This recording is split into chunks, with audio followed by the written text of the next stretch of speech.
Hey everybody, this is Rob with Long Island Sounds. Today's episode we are going to be joined by Johnny Booth's Lord of the Low End and Mr. Nick Martell. I hope you enjoy this episode. Hey Nick, thanks for joining me. Today I've got Nick Martell of Johnny Booth, the bass player. Welcome aboard, Nick. Thanks for having me, Rob. It's a pleasure to chat with you. Thanks. Well, first and foremost, I think everybody wants to know. Give us a bit of your background, your history, when you picked up the bass, why you picked up the bass, and how you got into playing bass. Oh yeah. It's a long story. I've been playing bass for quite a while, over 15 years now, or maybe longer. I first started because of middle school orchestra. So in our middle school, they had this whole big kind of event for anybody that's interested in joining the music program, where you see different people playing different instruments, and after seeing everything, you're given a piece of paper, and you write down your top choice for the instrument you want to play, then your second choice, then your third choice. Okay.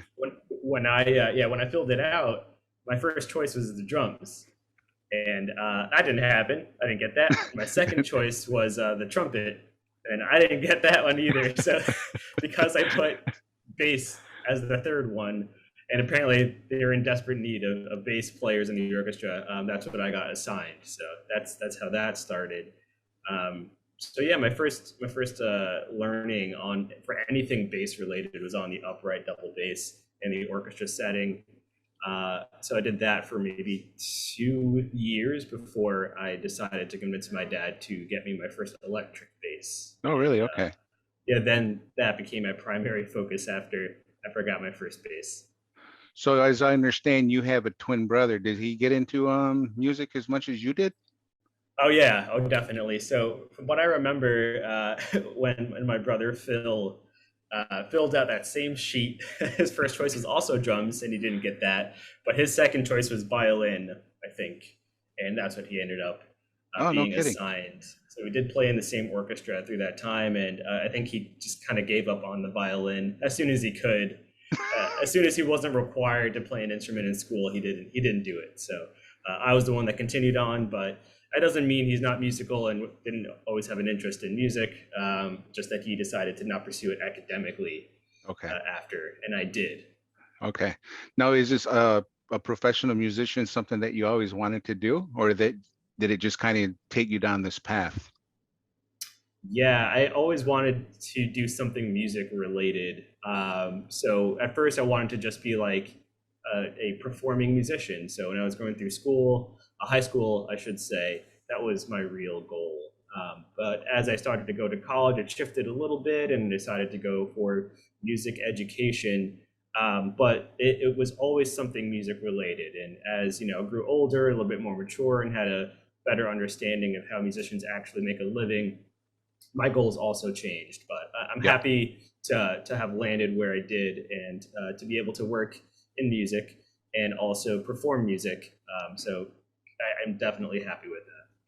Now, is Johnny Booth the first band that you've actually been in, or have you been into in other bands prior to joining Johnny Booth? And tell us how you got into joining Johnny Booth. Yeah, so I was definitely in a couple of bands. Nothing really of note, I would say. Although, I'm sure those other bandmates wish that those bands did shoot off, but obviously it never happened. Yeah, I was in a band in high school by the name of Lyakin. I was also in with my brother Phil, who we just talked about. Yep. And when I Did he went to play college, violin? yeah, he played the violin. It was metal violin. No, he actually did vocals for that, Oh, singing okay. and a little bit of the screaming. Yeah, so that when we all went to college, I kind of fell apart. But in college, when I was studying at Berkeley School of Music in Hmm. Boston, I was a part of two bands there. One was like a progressive metal band, um, and the other was actually something I didn't expect, but I very much had a great time playing in. It was like a rock, like a groovy rock band with like a Okay. female vocalist. She's great. I still like follow her on Instagram and everything Oh, since cool. I've left Berkeley, but I had more fun in that band than the metal band that I was in, and I would not have expected before going to that school that that's the band I would kind of commit to while I was there. But yeah, so that's what happened all before Johnny Booth. After I came back from school at Berkeley, I just so happened to see that Johnny Booth, which was a band that I had been a fan of for years. Oh, Um, wow. Okay. they said on social media that they were looking for a new bass player, and I saw them post that, and I was thinking in the back of my head, like, should I join them? Do I have time for this? I was still Right. finishing up school. I was like, do I have time? Do I have the right gear? So I got in touch with them, and they were interested in meeting me, but the timing didn't work out well for me.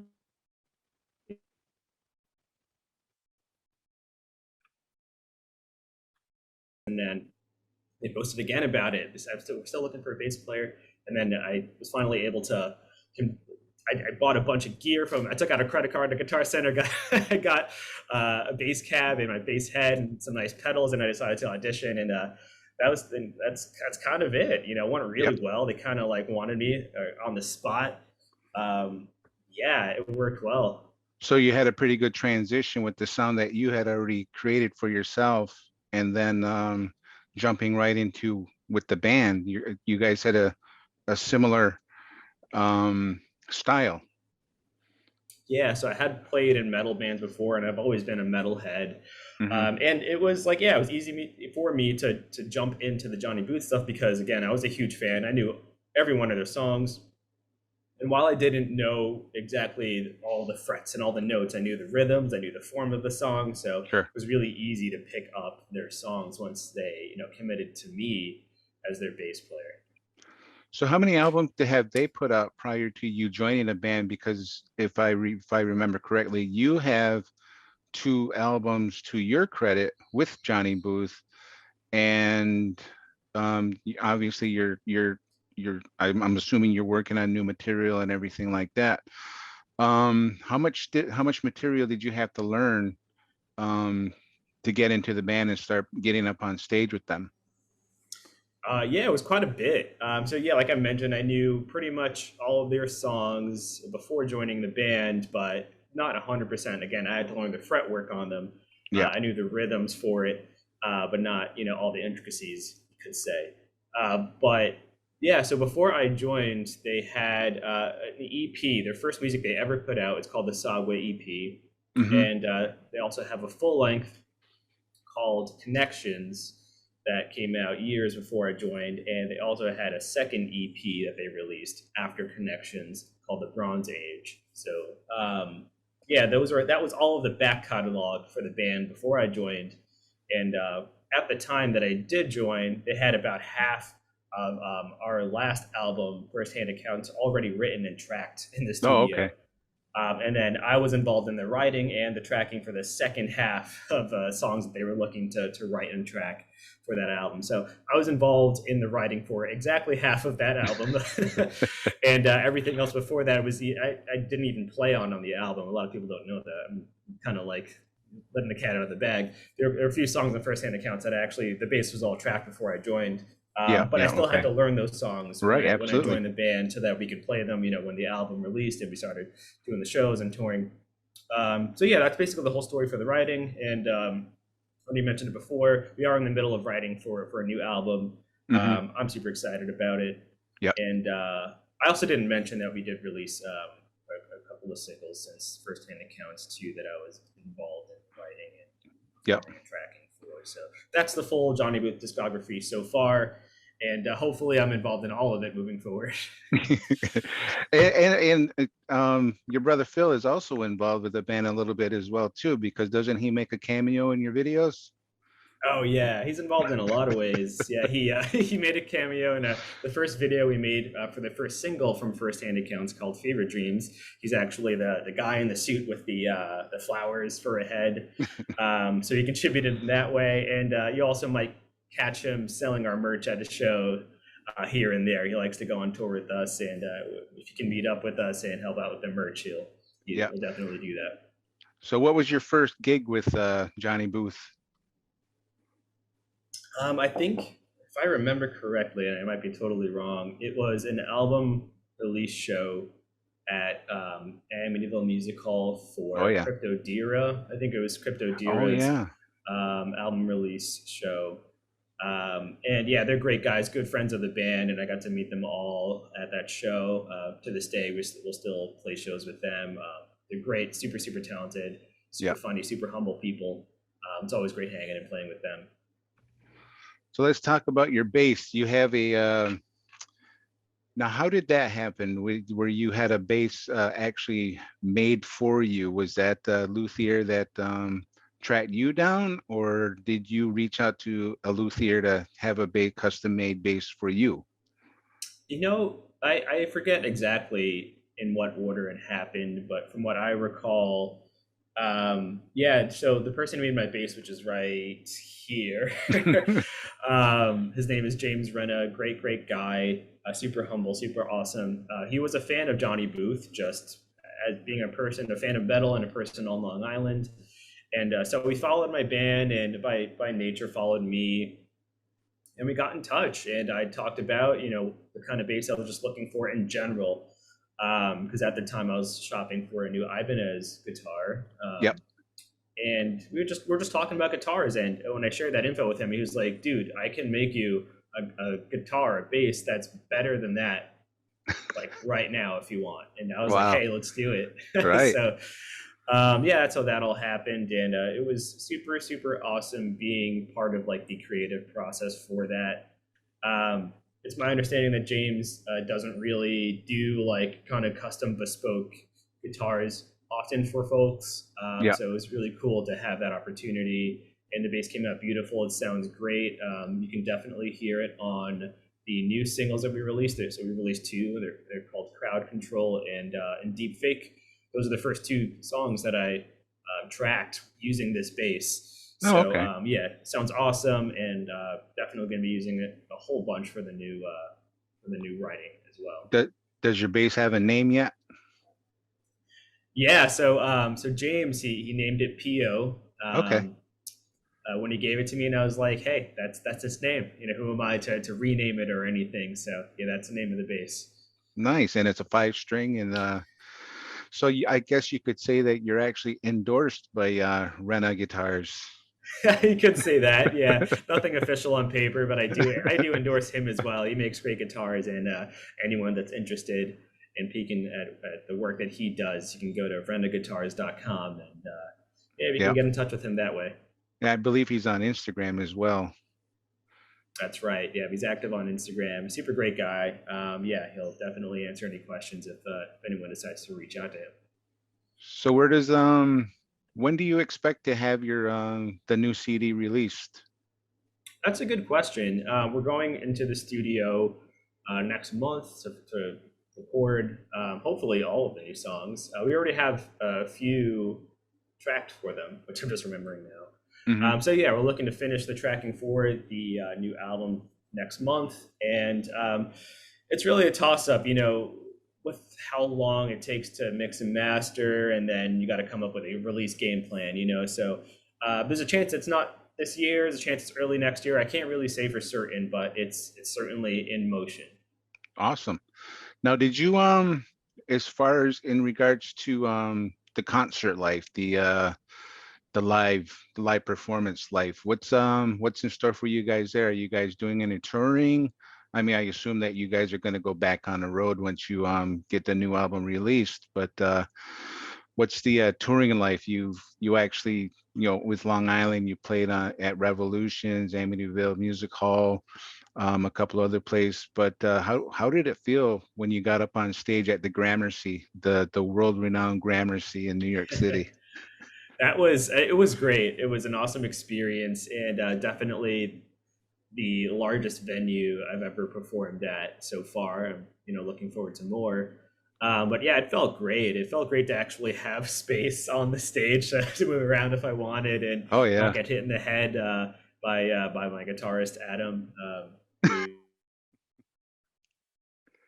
Johnny Booth is like, with the two guitarists, they move a lot, they swing the guitars around, and every now and then they might do something like, hit me in the head with their guitar or stomp on my pedal board and mute me. So it was good to have a little bit of distance in between everybody. And you were supporting Moontooth on that tour. That's right. Yeah. So yeah, we were supporting Moontooth directly. They're great guys, good friends of ours. They just recently put out an awesome album called Phototroph. Oh yeah. And they're out on tour right now. I think wrapping up the tour with that. But the great guys, super awesome band. Yeah, couldn't say anything better about them. They're just great dudes. And from what I understand, the heavy metal world, what would you actually title the type of music that you play? Heavy metal, thrash metal? It's not death metal. No, I wouldn't say death metal. Although, and something about Johnny Booth, it's kind of hard to pin down, and it feels like every couple of years the genres and their definitions kind of shift and change. Right. But generally, I just go based on what people describe us as, and we get a lot of people calling it metalcore or hardcore or slash metal. So something in that realm, right, of subgenres for metal. But I think all of them ultimately fall under the umbrella term of metal or hardcore. And you had from what I understand, you had a lot of merch that you had to mail out like throughout the globe, not actually, upstate New York or Pennsylvania or places like that. You actually had to send out to Australia and Europe, didn't you? Oh yeah, that's right. We do have a ton of fans around the world, which I'm super grateful for. It's just awesome. It kind of blows my mind that we have people that follow us and will reach out to us on Instagram and say, "Hey, greetings from like Germany," or like, "I'm a huge fan from Australia or UK." Super awesome. So and it's great that we are in communication with them. And I think Instagram and Facebook and everything, all the social media is just an awesome tool to connect with fans across Absolutely. the world, and really and I think that's like the main difference with how the music and being a band and operating as a band, it's different today than it was like 20 years ago, 30 years ago. Just that easy access to your fans and being able to just show yourself as a person and communicate as people, and not just like this entity like, it's kind of just reduces like the stardom element. Not like I'm saying Johnny Booth is we're superstars or anything, but just by being able to communicate with our fans, it's like we could just be like, hey, we're people too. Like, here are the things we're talking about. Here are the things we're watching. Here are the things we like. Yeah. So it's awesome to be able to get in touch with people around the world and just like talk about music and, right. and whatever comes to mind. So it's super awesome.